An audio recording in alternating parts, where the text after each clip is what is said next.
এই দৃষ্টি প্রতিবন্ধী ভাইয়ের কাছ থেকে আমাদের অনেক কিছু শেখার আছে।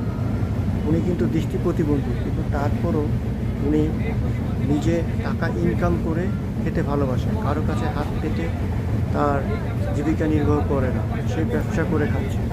এবং সবচেয়ে অবাক করা বিষয় যেটা, সেটা হচ্ছে উনি টাকাগুলো কীভাবে মানুষের কাছ থেকে নেয়। সেটা হচ্ছে সে টাকার গন্ধ শুকে বলে দিতে পারে কোনটা কয় টাকার নোট। আমি এখন সেই ভাইয়ের কাছ থেকে একটি ব্রাশ কিনবো এবং দেখবো সে টাকাগুলো কীভাবে চিনে। সবাইকে দেখার আমন্ত্রণ জানাচ্ছি। দেখেন তার কি প্রতিভা। সৃষ্টিকর্তা আসলে এক এক মানুষকে এক এক রকমের প্রতিভা দিয়েছে।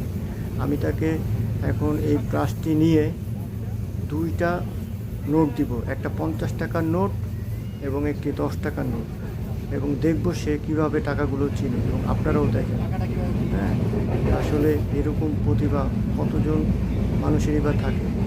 হ্যাঁ, সৃষ্টিকর্তা তাকে হয়তো দৃষ্টি প্রতিবন্ধী বানিয়েছে, কিন্তু তাকে এক মহাশক্তি তাকে দান করে দিয়েছে। এই যে দেখেন কী সুন্দর টাকার গন্ধ শুকে বলে দিচ্ছে যে এখানে 60 টাকা। ওকে, সবাইকে ধন্যবাদ।